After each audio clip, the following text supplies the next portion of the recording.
יש לנו בדיוק כאן. של Everminder. לא, הוא פתח את זה עכשיו. Ouais. Français ou anglais?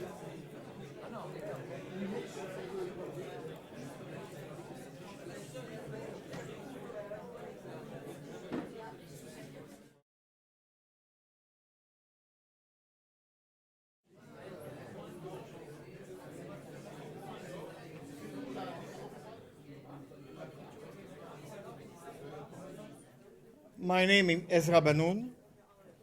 I am an engineer. I am Israeli. I am an engineer in water treatment. And I was involved in entrepreneurship and innovation from 1979. And I was one of the managers of a big company in wastewater treatment in Israel. Now, I am very glad to welcome you, French people of the delegation of Merci Ezra. Merci beaucoup. Il n'y a pas que moi. And to welcome the Israeli participants. Thank you. From all the organizations. And I hope that this forum, this meeting, will be very fruitful for all of us. This meeting, this forum, is the result of organization of a meeting between three organizations. One is AAEGE, French Association of Alumni of Grandes Écoles and Universities.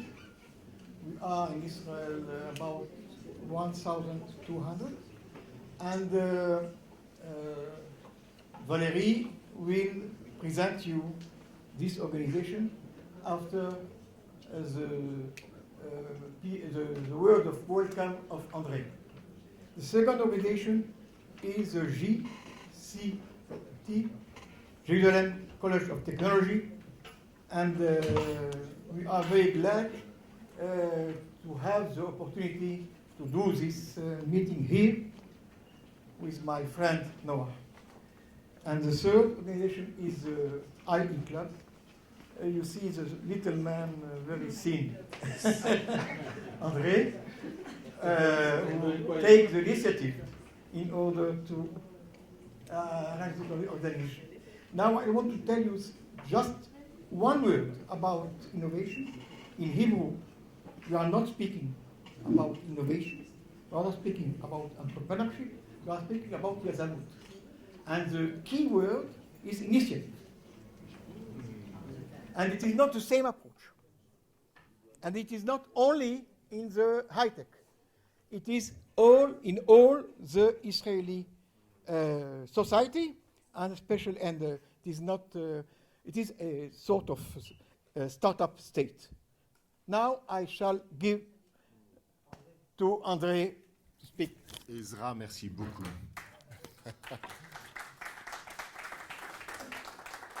Ezra a organisé ça. Ezra has organized this afternoon. Thank you very much to you. IE Club has been created during the first bubble of internet, at the beginning of the century, at the beginning of the millennium. And I means innovation and investment. E means entrepreneurs and entrepreneurship. Okay? And we are a business club in France, and what I love in this club is that it's with diversified people. People from different areas. For example, we do have with us today a few directors of innovation of big companies. We do have investors, venture capitalists here, business angels, even Christophe, who is in charge of the development of the Côte d'Azur. For those who want to go to the Côte d'Azur, he has some opportunities for you. Okay, we are 35 people coming from France all together, and we have had a fantastic trip. Is that correct? Est-ce que nous avons eu un voyage extraordinaire? Et c'est tellement un bonheur pour moi d'avoir été avec vous. It has been such a happiness. It's only a beginning. And to be in Jerusalem with so wonderful people, so open-minded, willing to know and to understand the Israeli model is a key for progress of all the humanity. Merci, thank you. Valérie Meloul is young, is independent, is also involved in the entrepreneurship and in the innovation about security, about in the internet. And she is also in the board, the new board of the AAEGE. Bravo. Vas-y. Thank you. So good evening to you all and welcome. So the AAEGE Israel is the association of the alumni of grandes écoles and universities in France and in Israel. And therefore, our members have the specificity, the big advantages of being both French and Israeli. And in that, they have all the skill and the quality, they got all the quality education you're familiar with, and they are Israeli, and Israel is a startup nation with most startup per inhabitant in the world, and therefore they also have this entrepreneurship mind and spirit, and that's why we have a lot of entrepreneurs here in our association. One good example of such combination is Ezra Banoun, Mr. Ezra Banoun, who is the General Secretary of the association. And he's very talented. He got a diploma from the Mines of Paris. And he's an expert in water sewage. And he had a company of water sewage, which became one of the biggest in the country, in Israel. And today he's also also auditing at a high level, at a good quality in water sewage. And that's one example, and he made that the AAEGE is such a big association and such an active and dynamic association. We have to this date more than 1,000 members. And so together with that, our association helps in the integration, being integrated in Israel. And we do that, among others, by creating, setting up occasions of creating contacts and developing networks among our members. And this event is one good example. And also, we have in our members, we have all sorts of qualified professions, maybe like university professors like, Noach Dana-Picard, Professor Noach Dana-Picard. Shalom Noir. Ah, sorry. Who is hosting us this evening and who is often supporting our events for the AAEGE. We have also engineers in all fields and marketers, journalists, artists, and we have also managers and directors of companies. Those companies can be startups or bigger companies. I will now let you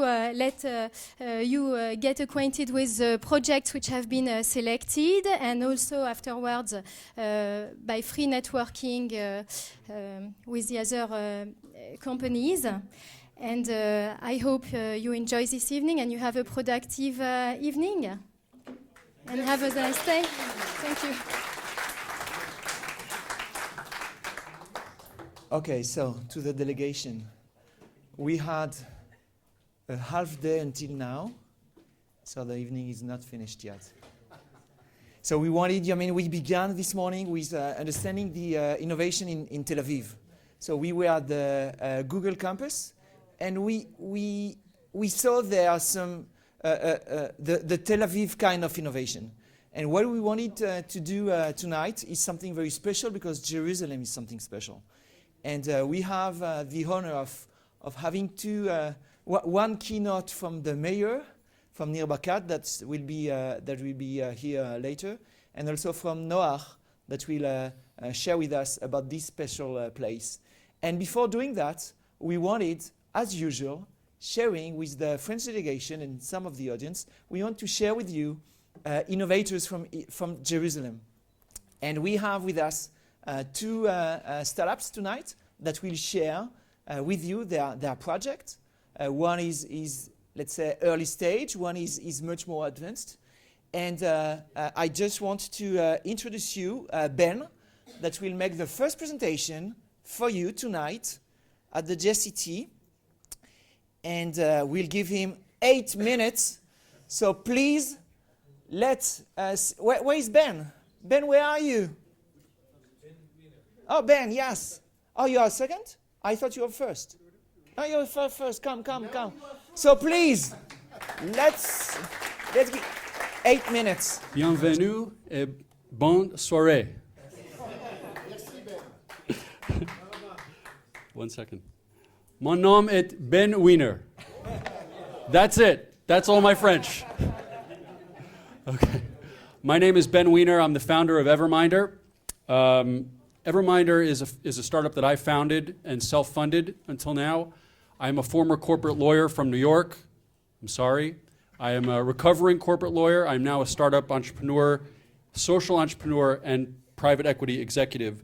We moved to Jerusalem from New York 15 years ago. We've heard a lot about social commerce. Social commerce is meant to be the next gold mine on the internet. It's projected to generate $30 billion of revenue by 2015. But what is social commerce? Mashable magazine says that there are 7 types of social commerce. And I would like to tell you about our engine for social commerce, Everminder, which is unique because the other social commerce plays are trying to invent new opportunities and new types of commerce among people. But Everminder addresses an actual, real, current need, actually more than one, in the marketplace today. So why am I so passionate about Everminder before I tell you what it is? Imagine that you've experienced a problem, or actually more than one problem, for over a decade. And you've looked for a solution, you couldn't find it, so you decided to build one and then share it not only with yourself and your family, but everyone, millions of people in the world who suffer from the same problems. That's exactly what I did as an entrepreneur, and I want to tell you about our engine, Everminder.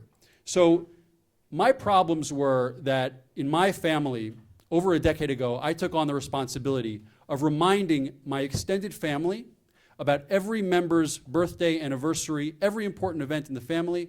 I send out a reminder. There are many families in the world that have people like me, crazy people like me in them.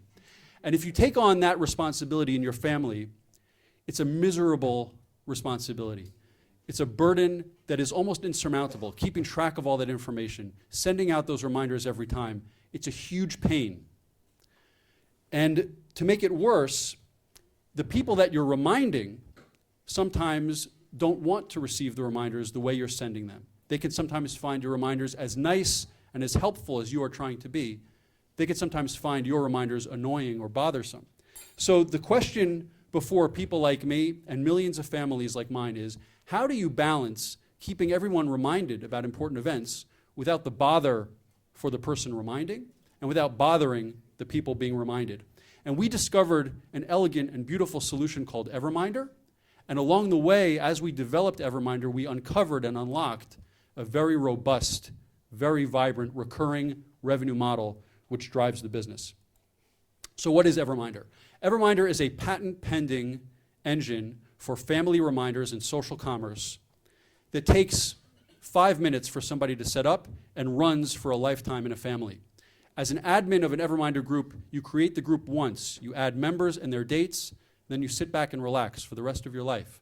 Everminder sends the reminders, personal yet automated reminders, from you to the rest of the family forever. Everminder keeps families connected and makes people happy forever without bothering you and without bothering the rest of the family. Our reminders are really helpful. Anybody receiving a reminder can simply click on certain links in the reminder to send that person a gift or just a message, hey, happy birthday, or joyeux anniversaire. Okay? Okay. And if you're asking, well, how do you make sure that they don't become bothersome or annoying? That's the best part. We've created a mutually configurable engine so that every member of the group has total control over the reminders that they receive. If they want to receive the reminders earlier, later, only about certain people, they can change all of that with just a click without bothering the admin, without even notifying the admin. So you could have 40 people in the family, all with 40 different settings, nothing crashes into each other.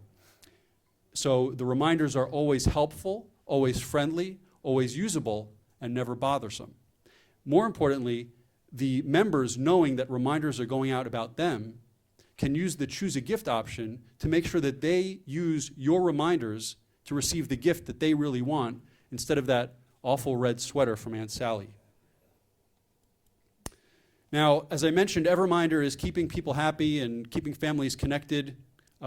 We have a working beta that's been running for over a year, and this is really where the business minds start to unlock.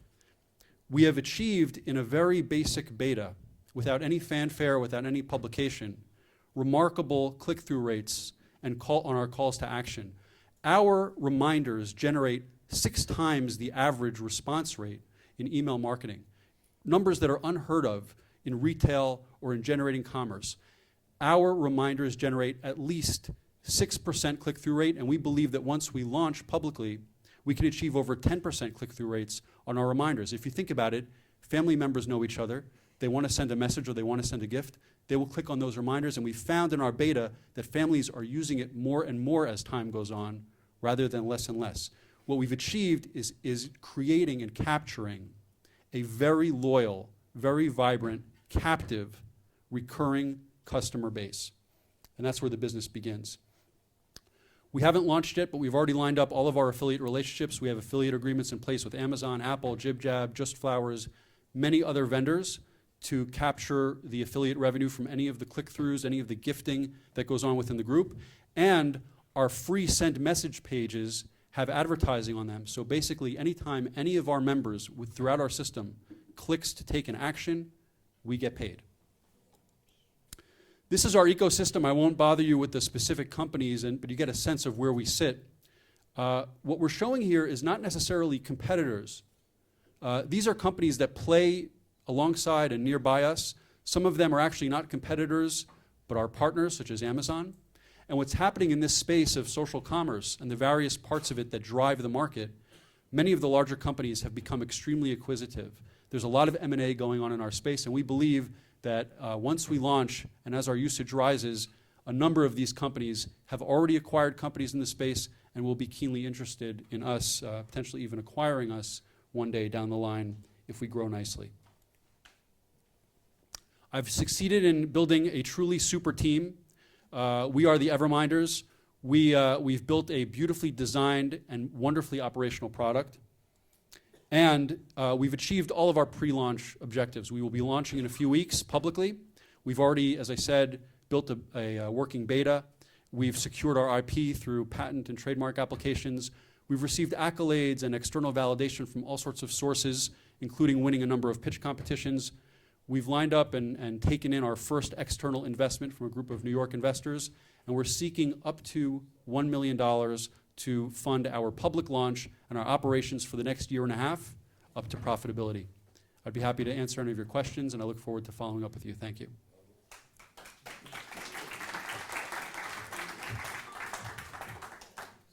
Thank you, Ben. It was exactly 8 minutes. Unbelievable. I have experience with it. Yeah, you have experience? He was part of my Phono Institute incubator last year. So good luck. Good luck, Ben. And now our second startup guest, Nissan. Can you please join us? Nissan, where are you?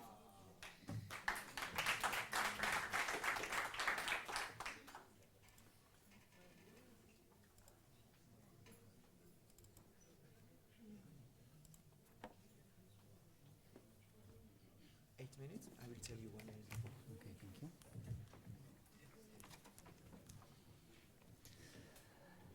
Hi, hello everybody. My name is Nissan Yaron. I'm the CEO and co-founder of Impris.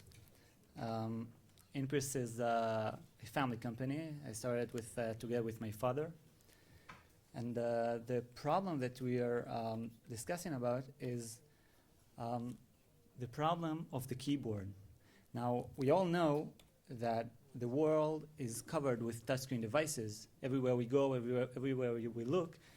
But if you're visually impaired or blind person, or just working on or doing something that requires you to do something else than looking at the screen, then you wouldn't see anything. And in this situation, you can't type on touchscreen devices because you have no relative. You can't feel where the enter is. You can't feel where the space bar is. So if you're a blind person, then your problem is much bigger because the voice note, this device that you see on the left side, costs around $2,000, which all it generates is braille typing into computer. But the tablet, which is 1,000 times more smart and sophisticated, costs much less. And it doesn't make any sense. So let's look about the market a little bit. There's around 285 million visually impaired around the world. It's estimated numbers. Some say it's more. Around them, there are around 40 million totally blind. And if you're looking at the market of assistive technologies for the blind, we can see right now it's around 25 billion in the US alone every year. So what's our vision? Making the world of touchscreen accessible to all. Can we do that? Let's look about a blind person after 15 minutes with our keyboard.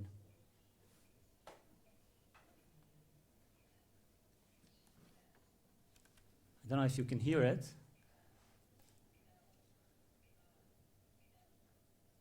What we just saw is a blind person typing all the alphabet and writing the word shalom after 15 minutes with practicing with our keyboard.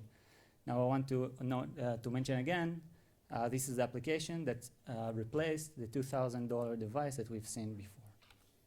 So what exactly are you doing?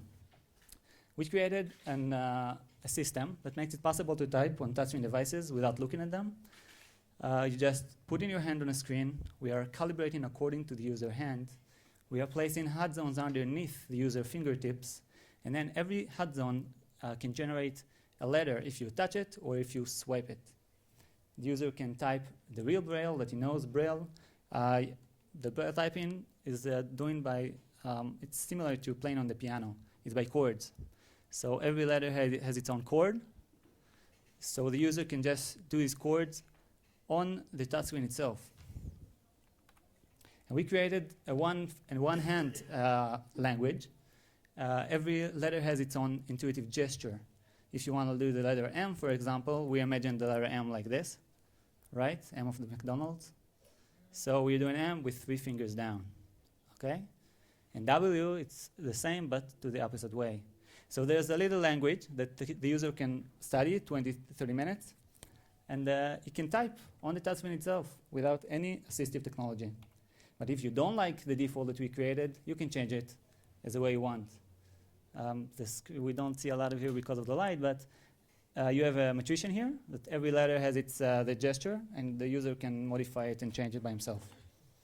It works with all the languages. We already applied, we already make Hebrew, English, Hindi, and Korean. So what is our business plan? We are talking about 3 levels product, but basically, thank you, basically talking about the same.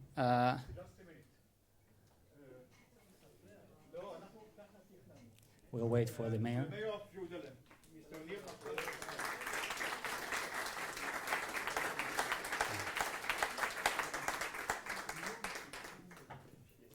Thank you, Mayor.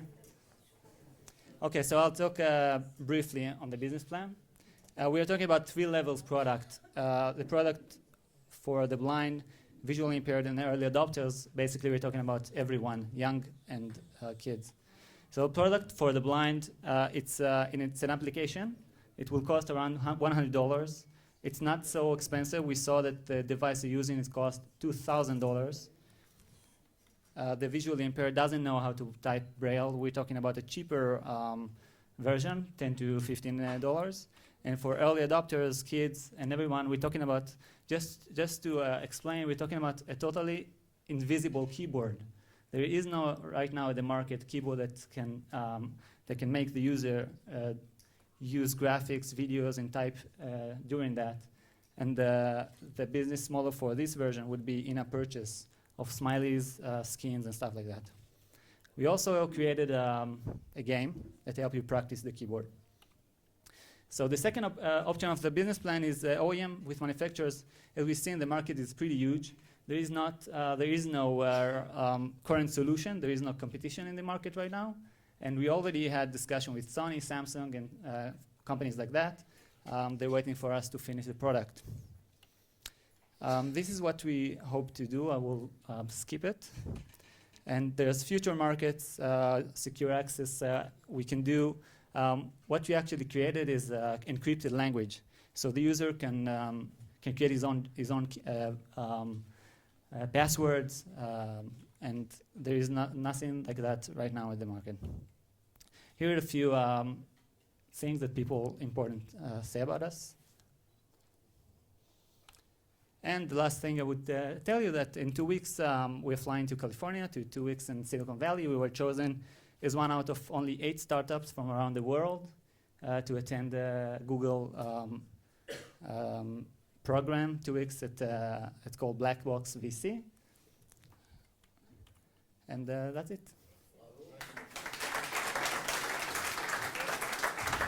Okay, so basically what we're looking for is $1 million investment, and I'll be happy to discuss with you about it. Thank you.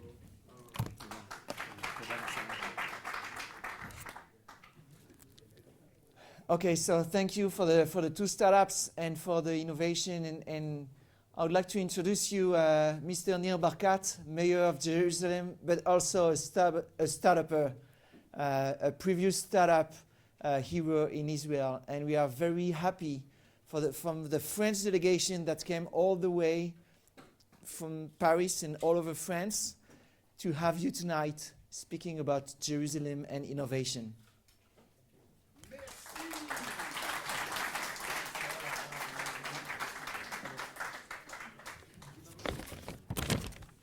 Shalom, good evening.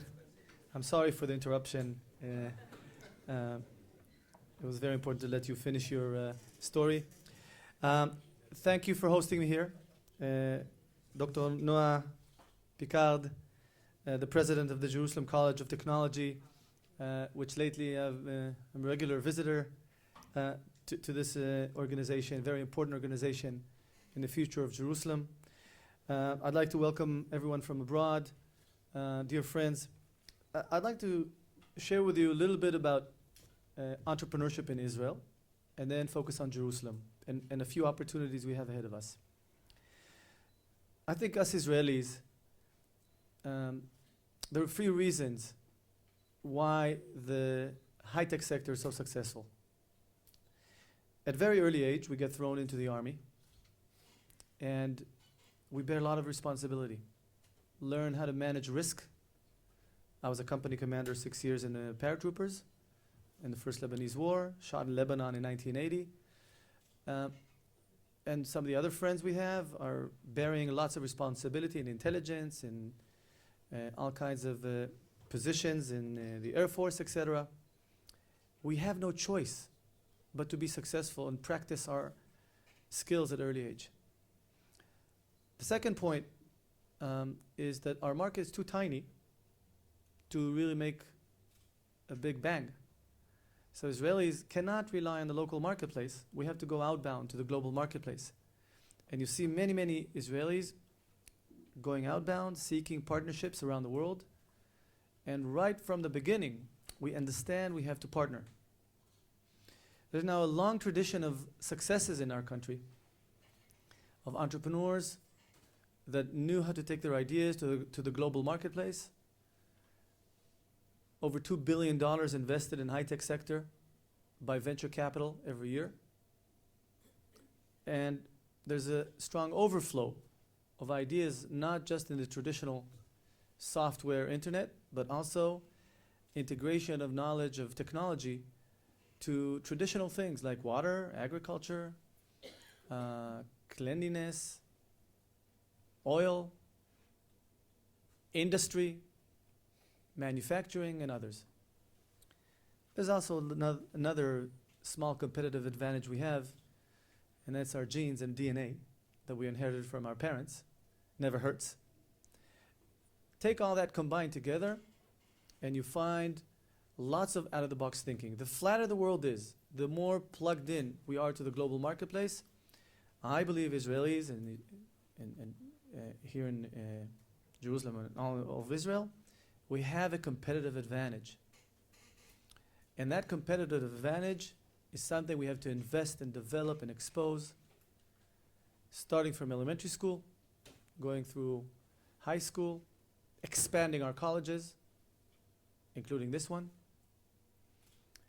and creating lots of exposure to young entrepreneurs to lots of new ideas. The way I look at Jerusalem as mayor is, how do we take our classic competitive advantage I shared with you, which is national, not only local in Jerusalem, how do we put on top of that some of Jerusalem's competitive advantages? And I've been spending a lot of time on this as a public entrepreneur. I retired from my business career 12 years ago. Ever since, I work for the future of Jerusalem for a shekel a year. Focusing on how can we identify additional, more focused areas of we can develop our skills. And one of them is a classic one. When I tell you, it sounds very simple. It's culture tourism. We're talking about a city that is important for over 4 billion people around the world. How do we bring out that uniqueness of the holy city, spiritual city important for so many people that would like to come and visit? How do we take advantage of that, if you like, brand, one of the most invested 3,500 years of investment? How can we take that skill and develop a market around it?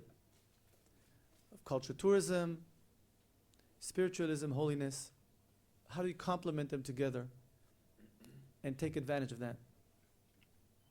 It's one of the biggest employers we have. I set a goal of reaching 10 million tourists a year when we were just about 2 million tourists a year a few years ago.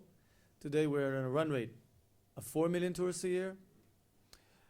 We have 10,000 hotel rooms, and nobody looked around to invest more when we were about 40% occupancy. Today we're exceeding the 70 and close to 80% occupancy, and there's 5,000 hotel rooms in the pipeline that are interested in government subsidies of 28% on every dollar spent on new hotel rooms.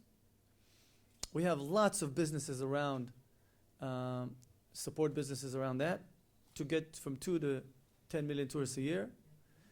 140,000 new jobs to the city that needs it, like oxygen for growth and enabling young population to stay. The second area is health life sciences as a subset of high tech.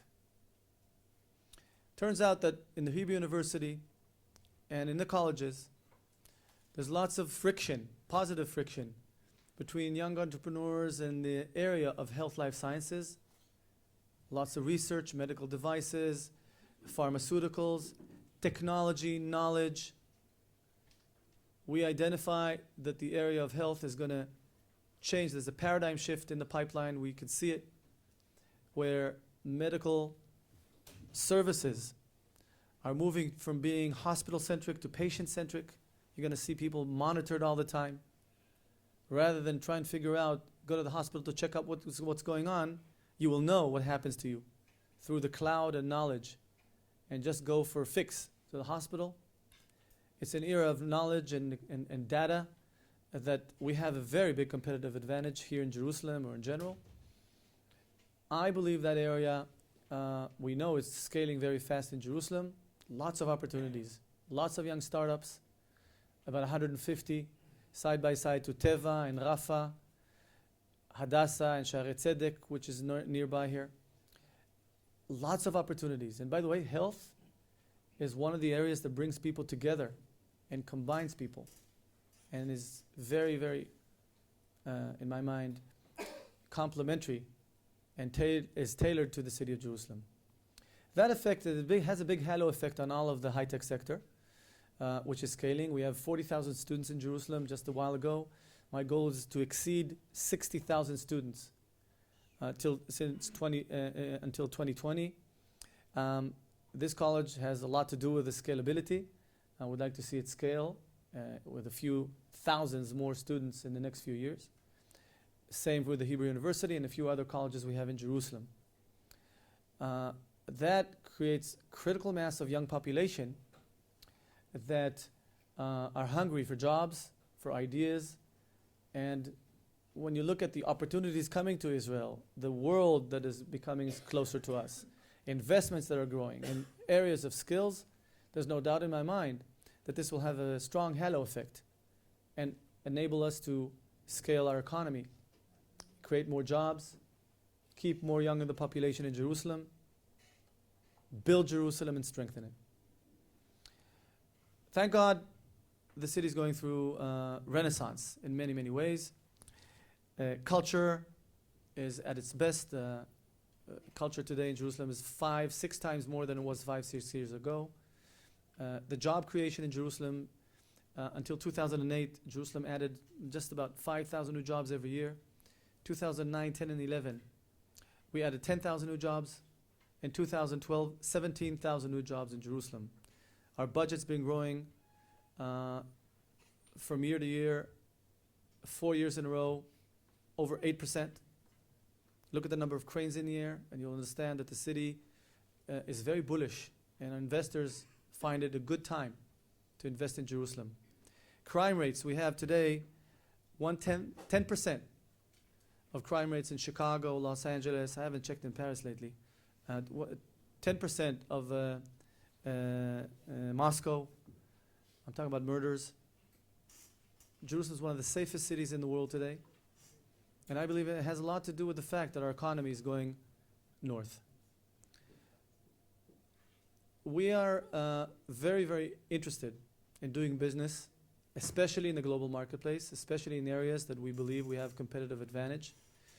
And so you'll find that we've built a new system in the Jerusalem Development Authority of a few people which are service providers, that any one of you interested in doing business in Jerusalem, I'd be happy to get you engaged with them, to give you some perspective, to help you create partnerships, no fees.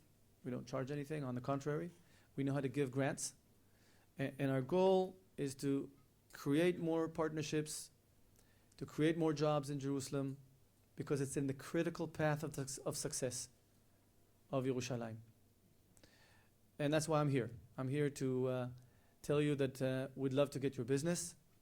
We'd love to find those joint ventures, may it be with Israeli Jerusalem companies, may it be with colleges that know how to feed talented people to businesses and do vertical integration between the businesses and the high education in our city. And last but not least, Zionism and love of our country and city. Jerusalem was and still is one of the poorest cities in the world, in Israel. We are getting out of that situation. The best way to do that is scale our economy. So in many, many ways, by partnering, you could more than double dip. It's triple dipping. It's good business. And we wouldn't propose anything but good business. It's great for the young people of Jerusalem, for entrepreneurs. And when you scale and create jobs, it's the best way to strengthen the city of Jerusalem for the next generations. So I would be happy to connect you once you're interested with some of the people that we have, especially for that job. And your success is our success meaning the future of the city of Jerusalem, the Jewish people. So good luck to you all. Thank you for the college. Keep up the great job. And we'll see you in Smachot. We'll see you next year in Yerushalayim. Toda rabba.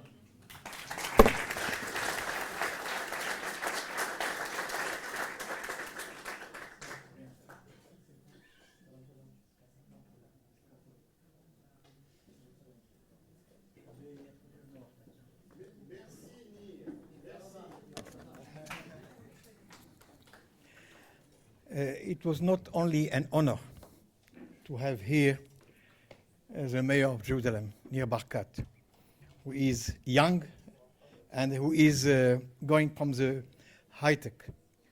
But he told you what is his vision for the future, how the municipality of Jerusalem now is building it, and the support, the special support that Jerusalem is giving to all the people that want to create here new activities.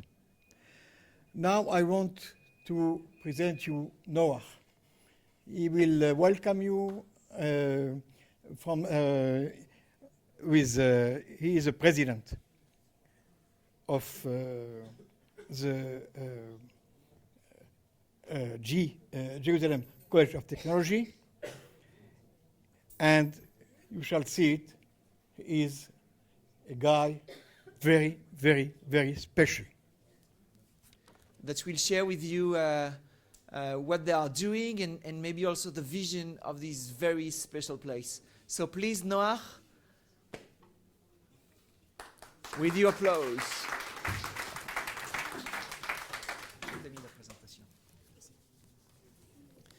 Shalom, bienvenue, welcome. I thought that I had to present something in French, but I have been told just at the beginning of this meeting that it should be in English. So you will have a very, very Jewish presentation because the slides will be in 3 languages. And anyway, it will be in English with a French accent. Pour ce qui est de la Côte d'Azur, c'est de là-bas que je suis. Si j'avais su que vous veniez de là-bas, je vous aurais demandé de m'apporter un peu de fraises de carrosse. We have a deal.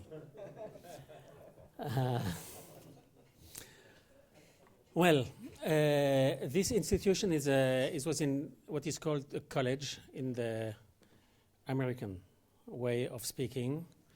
Then the real name is Jerusalem College of Technology, as you saw, but in Hebrew it's Bet Sefer Gavo LeTechnologia, which is parallel to what is in France is understood by Grande École. It's not exactly a Grande École, as it begins exactly after the baccalaureate, the Bagrut, but it is aimed to a double trend.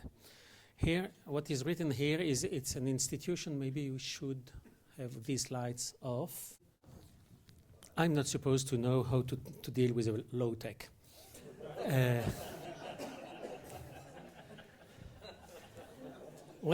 We are a very strange institution, and I think that there is no other institution in the world, and that never was, but it could be that there will be other. We are an institution combining in a very harmonious way 2 things that people think that are totally separated. One of them is science, and the other one is Torah. I don't speak about religion, I speak about Torah. It's totally different. Religion is something that you are doing, it's something that you are practicing. These are ceremonies. Torah is a way of life. It's a way of understanding what God wants from us, and it's totally combined with science. And, I don't want to give a history lecture, but it's enough to look at what our sage 2,000 years ago knew in science, in astronomy, in medicine, and so on, and they based their religious decisions on their scientific knowledge, and everything is combined because all this science is describing the world that God has created. So we have this, how lucky, something in French and something in English. Is that one of your students? I look so old. Well, this guy had a lot of very, very interesting claims. The first one say that the Holy Scriptures cannot lie and cannot go astray. On the contrary, the decision of the Holy Scriptures have a character of total truth, which cannot be contradicted. But despite the fact that the Holy Scriptures cannot go astray, people who are commenting, who are interpreting the Holy Scriptures can make mistakes, and in various manners. So the problem is not in what God says or in what is written in the Bible, but the problem is with man and what they are saying about that. But actually what Galileo Galilei says, and you have this in English now, that mathematics is the alphabet with which God has written the universe. I'm very proud of what he said. He could have been my student because actually I think exactly the same thing, and I am a mathematician. So exactly, mathematics is the language that God spoke in order to create the world. And in questions of science, the authority of the student is not worth the humble reasoning of a single individual. The problem is not a problem of dogma, a problem is the problem of proving. And the scientific mind works in a way very, very close to the Talmudic mind. Here we have a quote by Abbé Georges Lemaitre. He was one of the people who worked together with Einstein and all these guys who made tremendous work developing the theory of general relativity, and he found the first solutions to a special case of general relativity. Despite the fact, I brought this quote, and I totally disagree with what he says, because he said that when you are relating to faith, the knowledge about atoms or stars and so on cannot help and cannot disturb. I think that the problem is not that they cannot help or cannot disturb, because to say that is to say that science and Torah, science and the God creations are totally separated, and I don't think so. Am I not alone? So I just want to show you 2 or 3 different examples where scientific thinking and Talmudic thinking are going on the same pathway, not only parallel, but on the same pathway. For example, a big issue was the issue of making a decision about when somebody is dead or not. If you want to have a transplantation, a heart transplantation, you have to take it from somebody who is dead.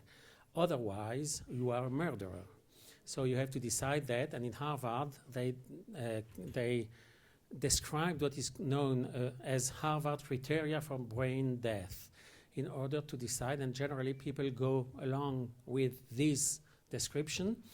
But actually, it's very, very hard to know, is the man really dead if all these criteria are fulfilled? Not sure.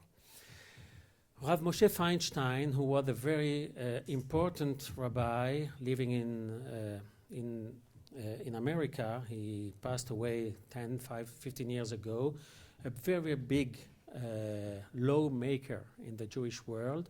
At the beginning, thought that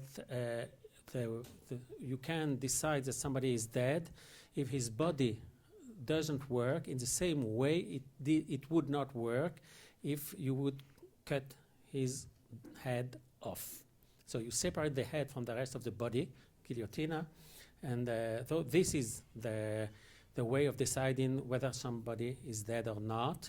But actually, it's very, very hard to know if it works like that. Actually, the problem of deciding whether somebody is dead or not, in some times it's impossible to decide. And we had claims, you know, that in Holland, in the cemeteries, in every grave, there is a bell.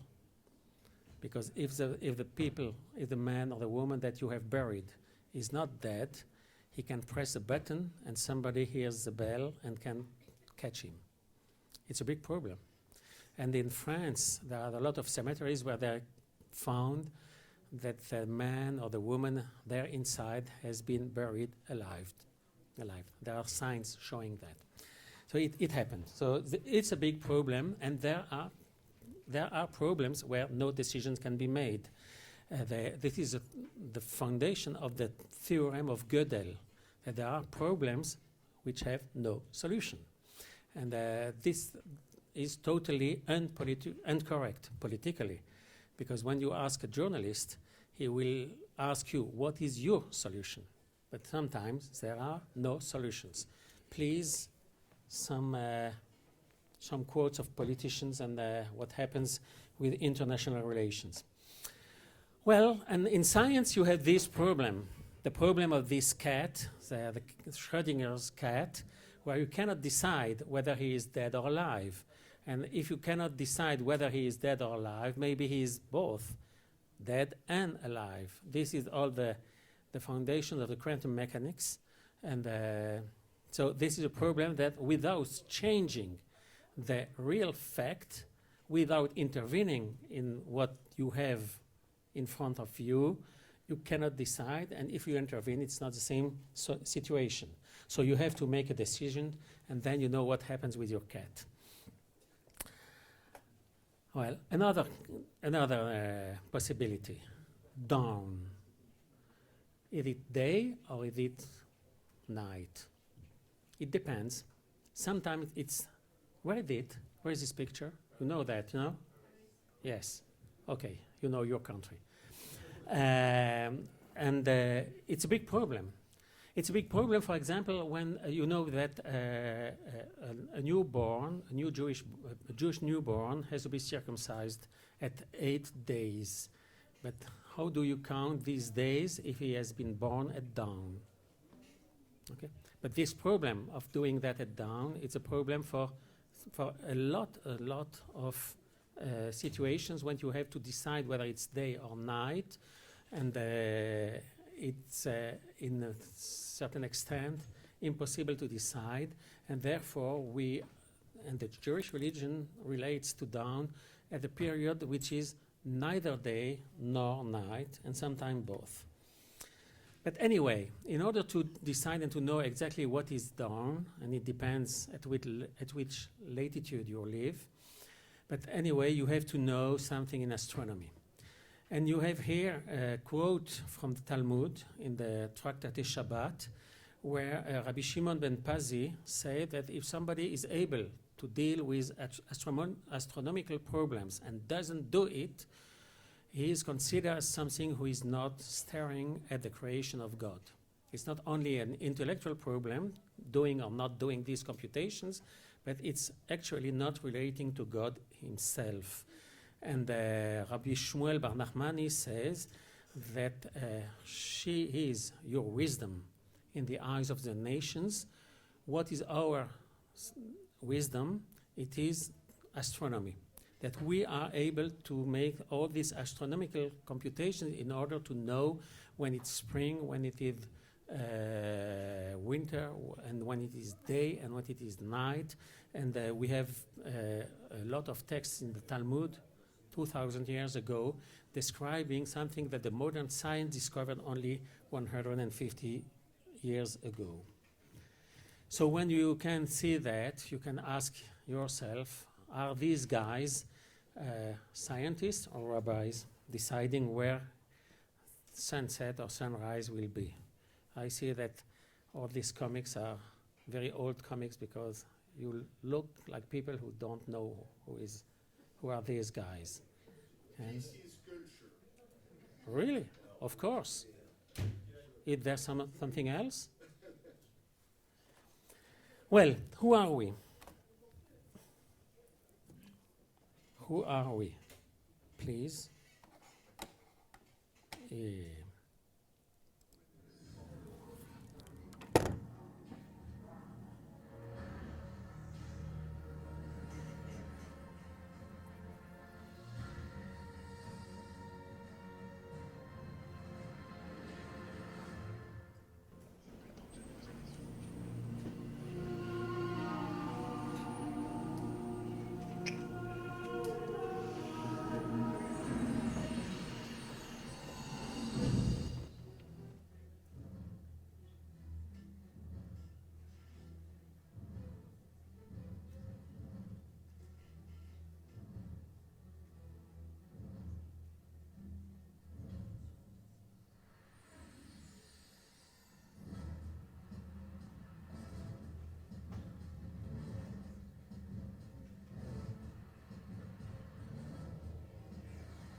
Well, that's who we are.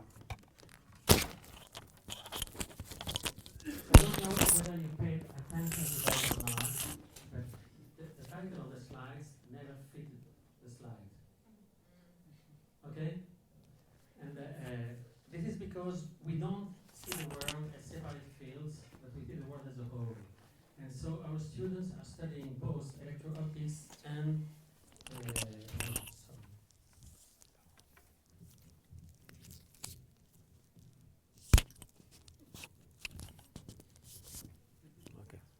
this is mechanics. And we don't see the world as separate fields, but as a whole. And therefore, our students are learning both Torah and science at various places, of course, at various time because we are only human beings, and we cannot do two things at the same time. But our students, and you see that we have about 4,000 students here, most of them in academic programs, some of them in pre-academic programs. We have 3 campuses. This campus is the campus for men. We have a separate campus for women also in Jerusalem. And we have also a 3rd campus for ultra-Orthodox women close to Tel Aviv. These are the academic departments and what we are teaching. And the first one, all that, is first degree, BSc or BA. And here are the 2 second degrees that we have. As we are not a university, Meanwhile, we have no accreditation for PhDs, but people are working toward their PhD degree here. We have to do that in collaboration with a university. So generally, it's Hebrew U or it's Ben Gurion University, and we have people working on PhDs in mathematics, math education, solar energy, micro-optics, and so on. So that these students are working with our researchers, but they are officially registered at another place. You can see that this institution is devoted to applied science. So this, for the Frenchman about among us, it's very, very strange. I am a great-grandson of Bourbaki. I'm a very, very abstract mathematician, and you see, I'm at the head of an institution devoted to applied science. The world is not separated in different fields. Okay, these are our programs for masters. The first one is MSc in computerized communication, satellite communication, and so on. We are working on asking for accreditation for master in applied physics and a master in nursing also, and MBA, you know what it is. A couple of figures about the number of students in every curriculum.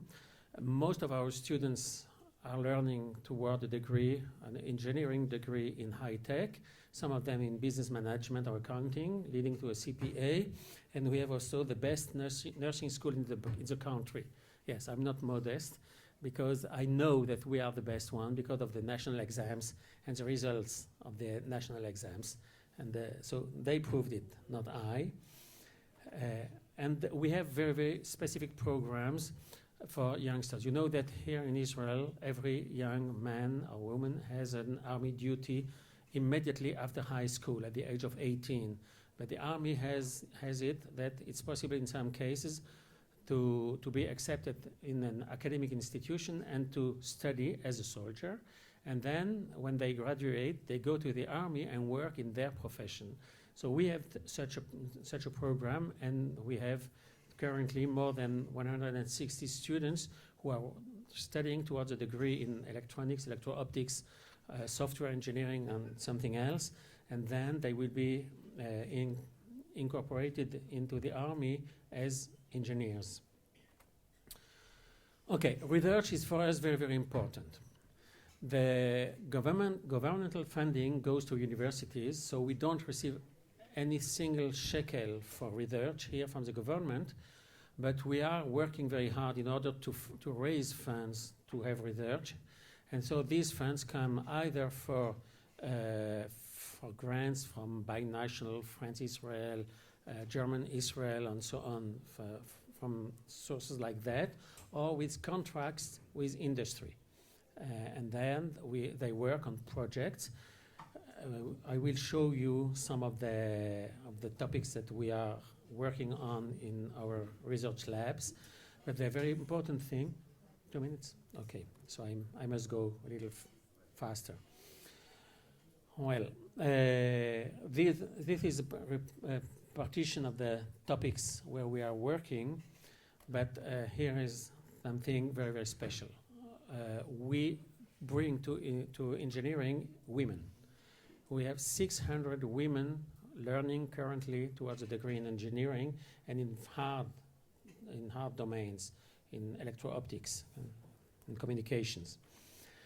We are also working for integrating young people from the Ethiopian community. It's not trivial. We have currently a lot of 135 studying, already more than 102 graduates. We have 120, and they are a good role model.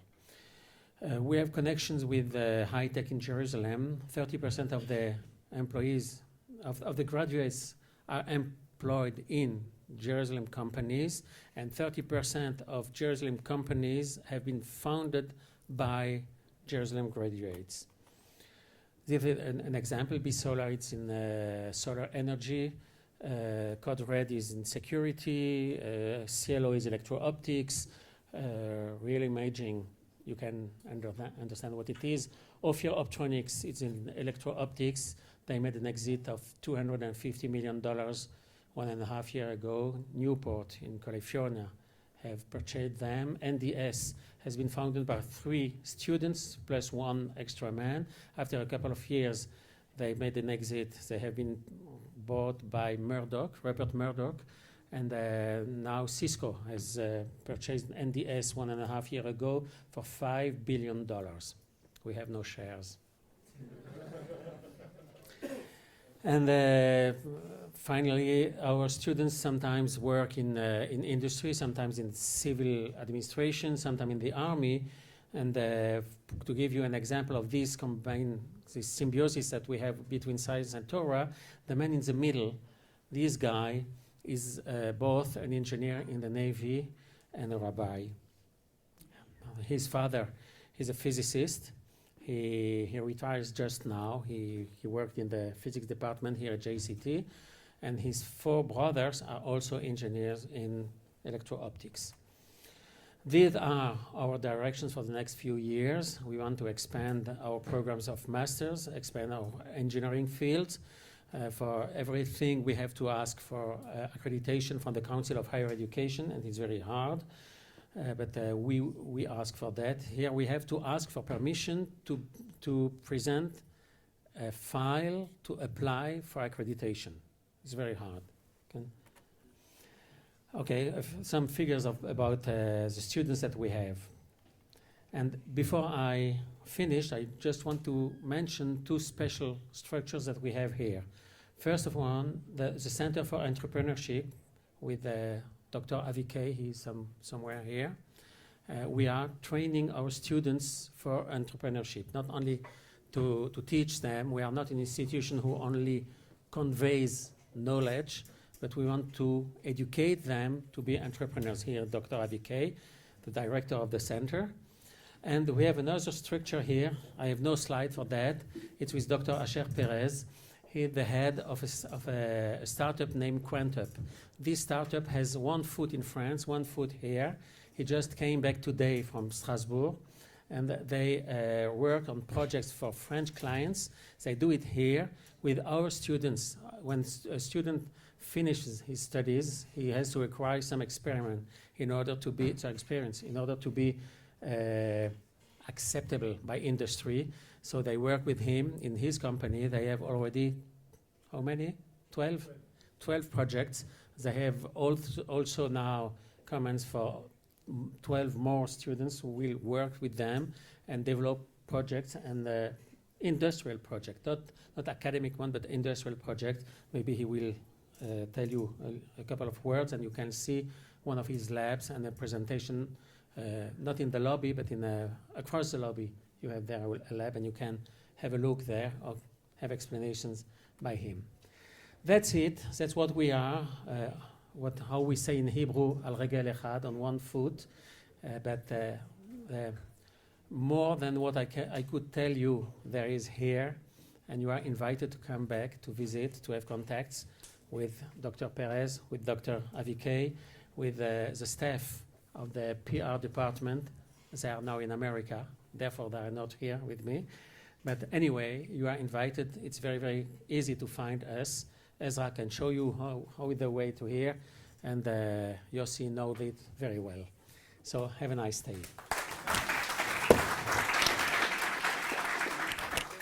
Okay, thank you very much, Noah.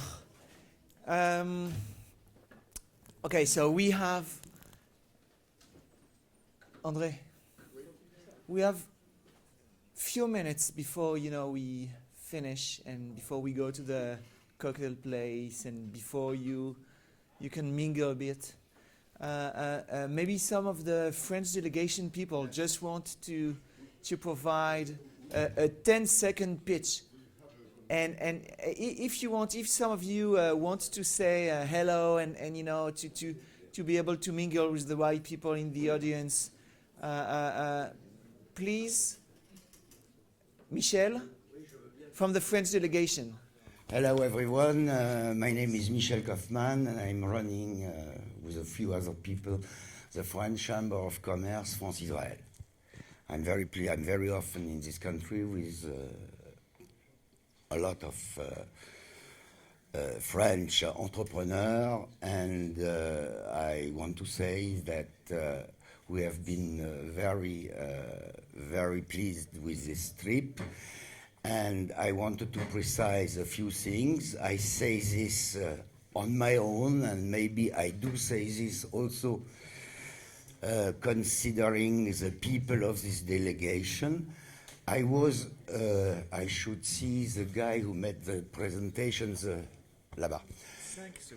5 seconds. Okay, I just wanted to say that I was a little bit surprised by, let's say, I don't know what word to use, being laïc and being not religious and being a representative of a French-Israeli Chamber of Commerce. I was a little bit surprised by this last presentation where, in my opinion, we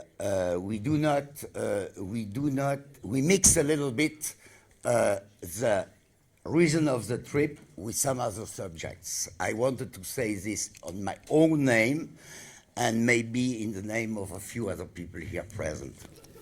It's a pleasure and a privilege for me to be here with you in this wonderful city. I've been overwhelmed by the impressions that I have of Jerusalem, of Israel in general. What you're doing here is truly remarkable.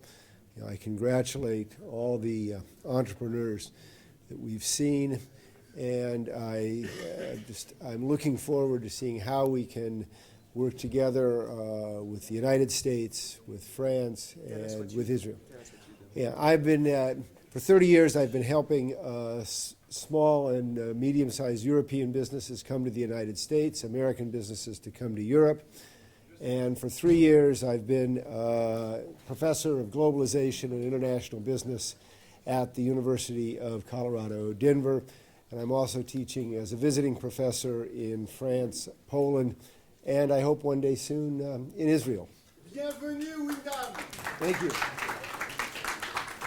Okay, so we make a pause for the business networking stuff. We move to the cocktail, please. Hello, my name is Philippe Price. First of all, thank you for your time and sorry for my poor level of English. I'm Philippe Price. I'm living in southwest of France, offices in Paris and Brussels. I'm a serial entrepreneur since over 10 years, and the only reasonable way I found to be an angel on this earth is to be a business angel. Bravo, Philippe.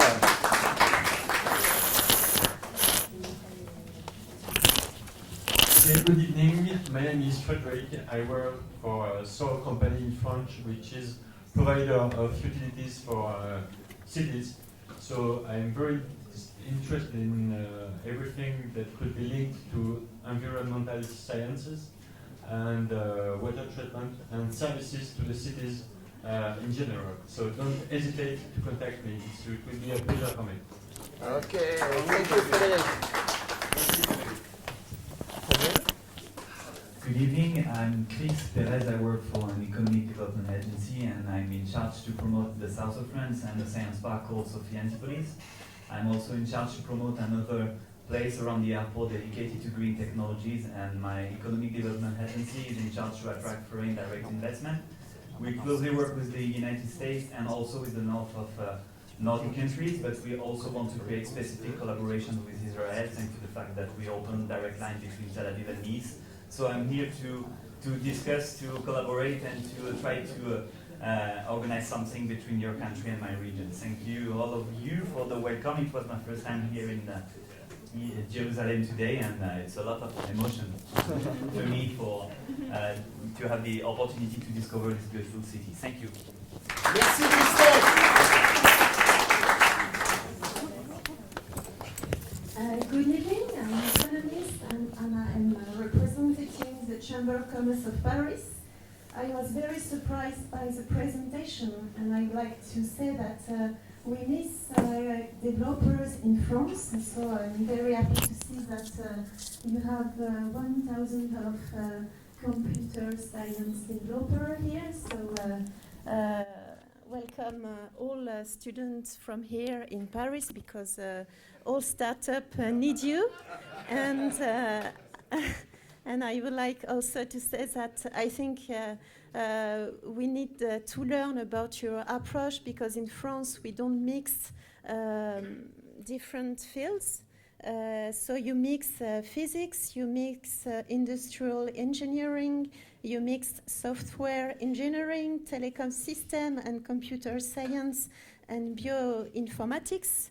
And it's a new way to for us, because in university we don't have the same approach. I think you have 7 universities in Israel, and 5 universities learn computer science, and we don't have that in France. So I think we have to learn from your model. Thank you very much. We have 7 universities in Israel. Actually, we have 8. We have none of them. We are not a university. We are not described as a university. Yes. So good evening. My name is Alain Kagan. I've been an entrepreneur. I've set up several companies. I wouldn't say serial, but multi-entrepreneur. And I've been involved for the past 3 years in the commercialization of innovation coming from Russia to set up new activities in France. And I'd be very happy to do that between Israel and France, as a matter of fact. Good evening, Hirota Ranui. I'm the founder of a new foundation, the WIMBY Foundation, 100% internet, with a mission statement to provide, to develop the Web 3.0, the future of internet, and the future is, I hope.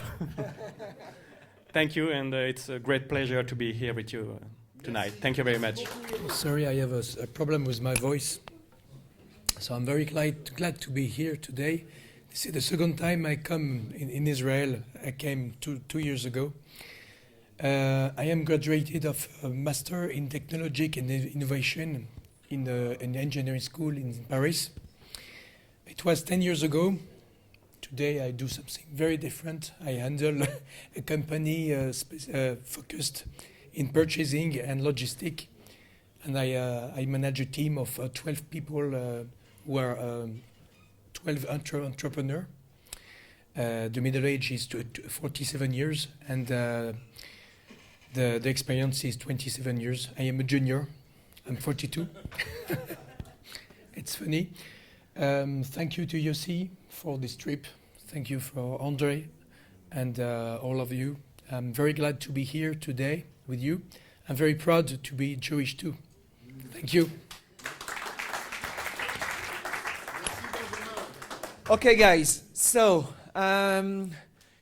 we do have an audience. We do have the French delegation. We do have the people from the AAEGE, and we do have the people from the JCT from the Mahon Lev.